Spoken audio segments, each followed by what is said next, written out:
अब हम prokaryotic cell versus eukaryotic cells यानी इन दोनों सेल्स के दरमियान में डिफरेंस करने वाले हैं, ठीक है। प्रोकैरियोटिक सेल, पहले हम इनका नेम देख लेते हैं। प्रो का मतलब होता है बिफोर, ठीक है, और यू का मतलब क्या होता है, ट्रू। और कैरियोटिक जो है ये कैरी ऑन से निकला है, इनके मायने क्या होते हैं, न्यूक्लियस। प्रोकैरियोटिक सेल्स जो है ये वो सेल होते हैं जिनका जेनेटिक मटेरियल जो है ये कवर नहीं होता किसी भी न्यूक्लियर मेम्ब्रेन में, यानी कि इनके जेनेटिक मटेरियल जो है उसके गिर्द कोई भी न्यूक्लियर मेम्ब्रेन प्रेजेंट नहीं होती है। और इन सेल्स के अंदर डबल मेम्ब्रेन बाउंड ऑर्गेनल जैसे माइटोकॉन्ड्रिया, क्लोरोप्लास्ट है, गोल्जी बॉडीज़ हैं, एंडोप्लाज्मिक रेटिक्यूलम, ये भी प्रेजेंट नहीं होते हैं, जबकि यूकैरियोट में ये डबल मेम्ब्रेन बाउंड ऑर्गेनल्स मौजूद होते हैं। अब यहाँ पर हम ये पॉइंट लिख लेते हैं। ये पहला पॉइंट आ गया। असल में जो यूकैरियोटिक और प्रोकैरियोटिक सेल्स जो बने हैं ना, मैं आपको इसके बारे में बता दूं कि न्यूक्लियर मेम्ब्रेन जो है ना, जो न्यूक्लियस के गिर्द एक मेम्ब्रेन है या एनवेलप है, इसकी मौजूदगी या गैर मौजूदगी, एब्सेंस या प्रेजेंस की बेसिस पर ही ये दो तरह के सेल्स बने हैं।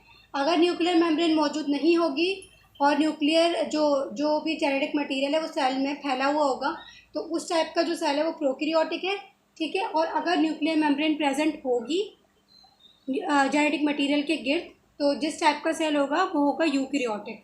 ये हमारा पहला पॉइंट है।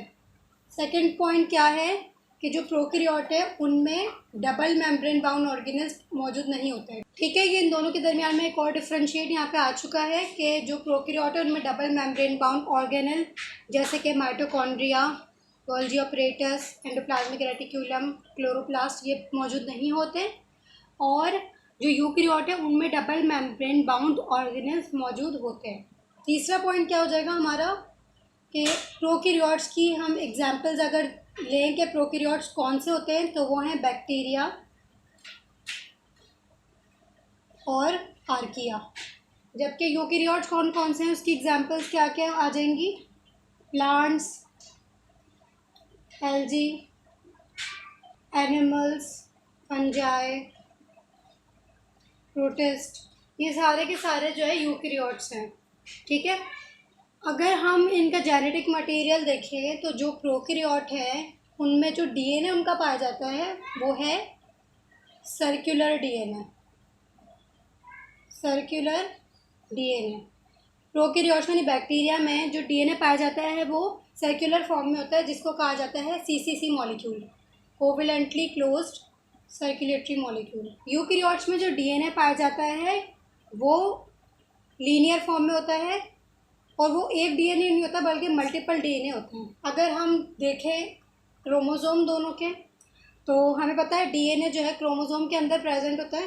तो जो प्रोकैरियोट में क्रोमोसोम पाया जाता है वो क्या है, एक सिंगल क्रोमोसोम है, ठीक है। यहाँ पर प्रोकैरियोट में एक सिंगल क्रोमोसोम पाया जाता है, जबकि यूकैरियोट में मल्टीपल क्रोमोसोम होते हैं, बहुत सारे क्रोमोसोम्स पाए जाते हैं। इसके अलावा प्रोकैरियोट्स में जो डीएनए है उस डीएनए के साथ हिस्टोन प्रोटीन्स नहीं पाए जाते, तो यहाँ हम लिख लेंगे हिस्टोन्स, ये होते हैं एब्सेंट। हिस्टोन एक प्रोटीन है, ठीक है, जबकि यहाँ पे यूकैरियोट्स में जो उनका डीएनए है उसके साथ हिस्टोन प्रोटीन एसोसिएटेड होता है। यहाँ पे हमारे जो है वो 6 डिफरेंशिएट्स यहाँ पे हो चुके हैं। इसके अलावा अगर हम ये देखें एक्स्ट्रा क्रोमोसोमल डीएनए, तो प्रोकैरियोट्स में एक्स्ट्रा क्रोमोसोमल डीएनए पाया जाता है in the form of plasmid, जबकि यूकैरियोट में एक्स्ट्रा क्रोमोसोमल डीएनए पाया जाता है किसमें, उनके डबल मेम्ब्रेन बाउंड ऑर्गेनल्स में, जैसे माइटोकॉन्ड्रिया में और क्लोरोप्लास्ट में, ठीक है। तो यूकैरियोट में एक्स्ट्रा क्रोमोसोमल जो डीएनए है यानी मेन जेनेटिक मटेरियल के अलावा भी जो एक्स्ट्रा डीएनए है, जेनेटिक मटेरियल है, वो उनके माइटोकॉन्ड्रिया और क्लोरोप्लास्ट में पाया जाता है। अगर हम सेल मेम्ब्रेन की बात करें तो प्रोकैरियोट की जो सेल मेम्ब्रेन है उसमें स्टिरोल एब्सेंट होते हैं, स्टिरोल्स एब्सेंट हैं, ठीक है। लेकिन यहाँ पे एक एक्सेप्शन है, क्योंकि एक प्रोकैरियोट में एक बैक्टीरिया है माइकोप्लाज्मा, तो उसकी सेल मेम्ब्रेन में जो है स्टिरोल प्रेजेंट होते हैं, ठीक है। लेकिन वैसे जितने भी प्रोकैरियोट हैं उन सब की सेल मेम्ब्रेन में स्टिरोल एब्सेंट होते हैं। और ये जो सेल मेम्ब्रेन है काफ़ी जो है लिमिटेड इसमें इन्वेजिनेशन होती है, बहुत कम ये फोल्ड होती है और इतनी ज़्यादा कॉम्प्लेक्स नहीं है सेल मेम्ब्रेन। ठीक है, यहाँ पे लिख लेते हैं हम लिमिटेड। जबकि जो यूकेरियोट्स की सेल मेम्ब्रेन है उसमें स्टीरोल्स प्रेजेंट होते हैं। अब हम अगर सेल वॉल की बात करें अगर, तो जो प्रोकैरियोट की सेल वॉल है वो किस चीज़ की बनी हुई होती है? पेप्टिडोग्लाइकेन की। पेप्टिडोग्लाइकेन की बनी हुई होती है सेल वॉल प्रोकैरियोट्स में, यानी बैक्टीरिया में। और यूकैरियोट में हमेशा ज़रूरी नहीं है सेल वॉल प्रेजेंट हो, लेकिन अगर सेल वॉल प्रेजेंट होती है तो प्लांट्स में जो सेल वॉल है वो किसकी बनी हुई होती है? सेल्यूलोज की। एनिमल्स के पास सेल वॉल होती ही नहीं है। फंजाई है, उनकी जो सेल वॉल है वो काइटिन की बनी होती है। एक और पॉइंट है इनके डिफ्रेंशिएशन का, जो कि है एंडोस्पोर। तो एंडोस्पोर जो है,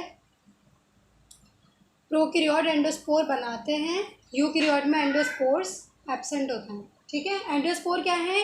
ये एक प्रोटेक्टिव डोरमेंट स्पोर होते हैं जो कि हार्श कंडीशन में जो है बैक्टीरिया यानी प्रोकैरियोट बनाते हैं।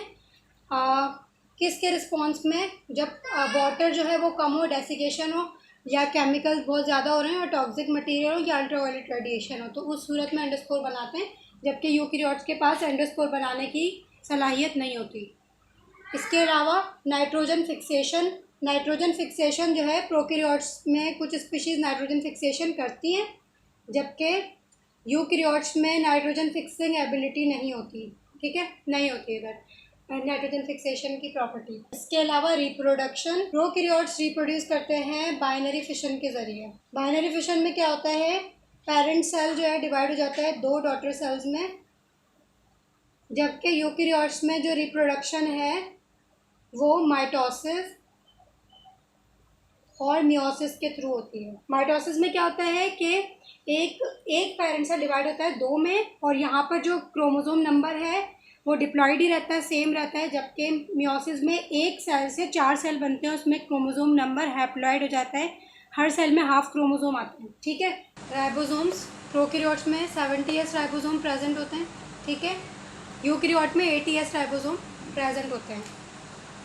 इसके अलावा न्यूक्लियोलस जो है ये राउंडेड स्ट्रक्चर्स होते हैं जो कि न्यूक्लियस के अंदर मौजूद होते हैं, और ये इन्वॉल्व होते हैं राइबोसोम्स और राइबोसोमल आरएनए बनाने में। ठीक है, तो न्यूक्लियोलस प्रोकैरियोट के अंदर मौजूद नहीं होते, जबकि यूकैरियोट्स के अंदर न्यूक्लियोलस मौजूद होते हैं। इसके अलावा जीन एक्सप्रेशन, प्रोकैरियोट्स में जीन एक्सप्रेशन किसे कहते हैं? जब जीन्स एक्सप्रेस होते हैं तो जीन्स का जो प्रोडक्ट बनता है उसको हम कहते हैं प्रोटीन। ठीक है, तो उसके लिए पहला स्टेप क्या है? एमआरएनए बनता है डीएनए से, यानी ट्रांसक्रिप्शन, और दूसरा स्टेप क्या है? प्रोटीन बनता है, जिसको हम कहते हैं ट्रांसलेशन। तो प्रोकैरियोट में ट्रांसक्रिप्शन और ट्रांसलेशन जो है ना, ये एक ही वक्त में परफॉर्म हो रहे होते हैं। ट्रांसक्रिप्शन और ट्रांसलेशन दोनों प्रोसेसेस जो है ये साइमल्टेनियसली परफॉर्म हो रहे होते हैं एक ही वक्त में, यानी। जबकि यही जीन एक्सप्रेशन का जो प्रोसेस है यूकैरियोट में एक साथ परफॉर्म नहीं होता। ट्रांसक्रिप्शन जो है वो न्यूक्लियस में परफॉर्म होती है, यानी वहाँ पे डीएनए से एमआरएनए बनता है। उसके बाद एमआरएनए ट्रैवल करके जाता है साइटोप्लाज्म तक, और वहाँ पर साइटोप्लाज्म में राइबोसोम्स मौजूद है, वहाँ पर प्रोटीन्स बनते हैं। ठीक है, अच्छा, प्रोकैरियोट का एक पॉइंट मैं स्टार्ट में लिखना भूल गई, वो मैं अभी लिख रही हूँ कि प्रोकैरियोट जो हैं, अगर इनके हम टाइप देखें किस टाइप के ऑर्गेनिज्म है, तो ये सारे जो प्रोकैरियोट है वो यूनिसेल्युलर होते हैं, एक सेल पर मुश्तमिल है। ये पॉइंट मैंने शुरू में बताया था, लेकिन इससे रिलेट करके नहीं बताया था, अभी मैं बता रही हूँ। और जो यूकैरियोट हैं ये ज़्यादातर मल्टीसेल्युलर होते हैं। ज़्यादातर मैंने इसलिए कहा है क्योंकि ये सब मल्टीसेल्युलर नहीं है, इनमें कुछ यूनिसेल्युलर यूकैरियोट भी हैं, जैसे कि यीस्ट और यूनिसेल्युलर एल्गी। इसके अलावा जो प्रोकैरियोट का डायमीटर है वो कितना होता है? Less than 5 micrometre. ठीक है, जबकि जो यूकैरियोट्स का डायमीटर है वो कितना होता है? 10 से लेकर 100 माइक्रोमीटर तक हो सकता है। ठीक है, तो ये काफ़ी सारी कैटेगरीज हैं। और सॉरी, ये 2 पॉइंट जो है स्टार्टिंग के थे वो मैं भूल गई, तो ये मैंने आखिरी में ऐड करें। आप जब ये अगर आप ये नोट कर रहे हैं ये सारे पॉइंट्स, तो आप ये शुरू में ही ऐड कर दिएगा।